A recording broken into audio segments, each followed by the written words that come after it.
Hello everyone, and welcome back to the Thinking Progressive podcast. I'm your host, Ron Rivers. In this episode, we'll discuss why the Founding Fathers were progressives.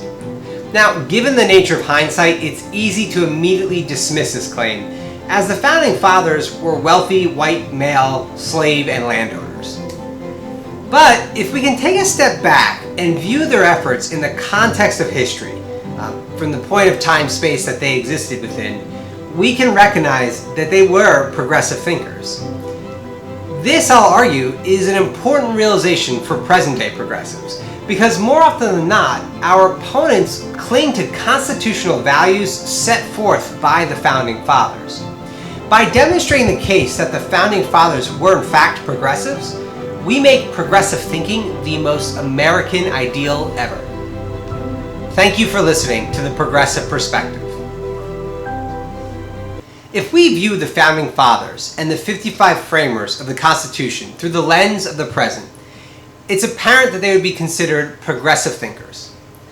The purpose of the formation of our democratic republic was to create a system of institutional alternatives to what was available at the present time.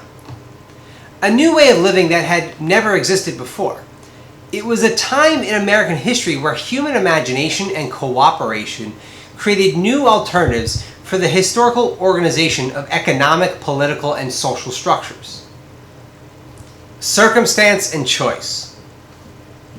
The 13 colonies grew from 2,000 people to over 2.5 million people during the 150-year span from 1625 to 1775, now often by displacing and killing Native Americans. During this period, the colonies were treated as merchant ventures, the core objective being to generate wealth for England. Now, the citizens did not have access to the same legal rights as English citizens and were subject to taxes without representation. Essentially, they would be taxed without seeing the benefits of that taxation. The colonies did have a high amount of autonomy. They were self-governed, had their own elections, and in many respects developed independent identities. Objections to the expansion of English control, coupled with the frustration from the 7 Years' War, led to heightened tensions with England and an increasingly unified colonies. The Continental Congress was held, independence was declared, and the American Revolutionary War was fought. When the time came to design a new set of legal institutions, the framers focused on developing a system that would represent a new kind of freedom in the world. Two of the most innovative concepts designed into the American Constitution are the separation of power through a system of checks and balances, and the development of federalism, which is to say, states' rights. In theory, the three branches of government kept one another in check, decentralizing power and democratizing access. Expanding from one center of power to three branches of power represented a fundamental shift in how citizens of a nation could constrain the strength of their central government. Federalism is the idea that states are an experiment in ways of living. Each state acts with a high degree of sovereignty, a high degree of personal control. Using a specific founding father as an example, George Washington symbolically gave birth to the United States government when in 1797 he peacefully transferred power. That was a huge moment in our history as a nation. This act affirmed the in and out system of government that we have today. And it was this type of visionary imagination of the possible that cemented the Founding Fathers and the 55 framers of the Constitution as standard bearers of progressive projects. Being progressive. I'll start with a quote from Thomas Jefferson in his letter to Samuel Kercheval Monticello on July 12, 1816. But I know also that laws and institutions must go hand in hand with the progress of the human mind. As that becomes more developed, more enlightened, as discoveries are made, new truths disclosed, and manners and opinions change with the change of circumstances, institutions must advance also and keep pace with the times. It is, in my opinion, one of the most beautiful statements about being a progressive in the history of progressive thought. Being progressive is not a political affiliation. It's a way of thinking about change. It's understanding that as humanity progresses technologically, intellectually, and culturally, there's a parallel need for our institutions to evolve with us. In present time, progressives should approach our policies based on data-driven approaches that focus on the maximization of agency and access for all individuals, even those presently under the spell of an oppressive authoritarian.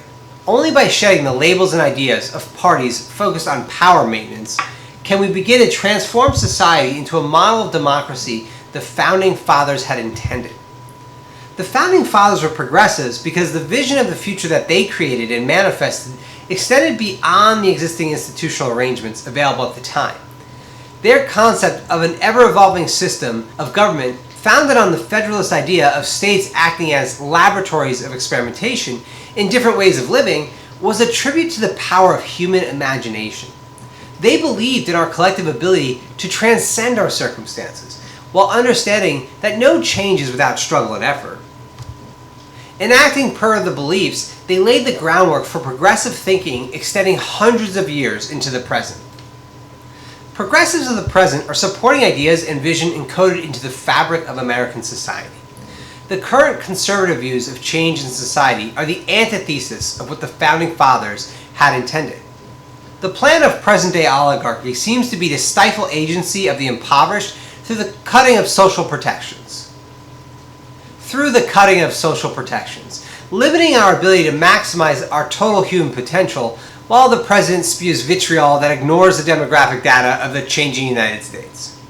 And it's not just about conservatism. Liberalism fares no better, as it's just as guilty of aligning itself with the best interests of corporations seeking to remain undisputed in their influence.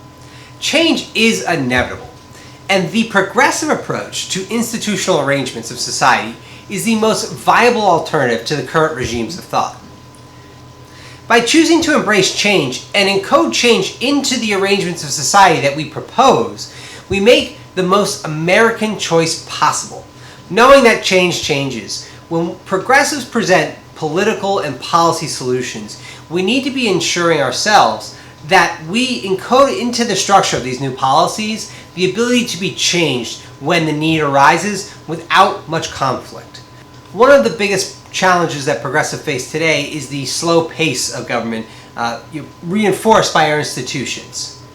By choosing to embrace and encode change into the arrangements of society that we propose, progressives make the most American choice possible, one that the Founding Fathers would be proud of. Hey everyone, it's Ron again. Thank you so much for listening to the Thinking Progressive podcast. If you liked this episode, please take a moment to subscribe to our channel. If you really liked it, please be sure to share the channel and this episode with others and connect with me on social media. Most importantly, every new follower helps us expand our opportunities to spread progressive philosophy and policy to more people.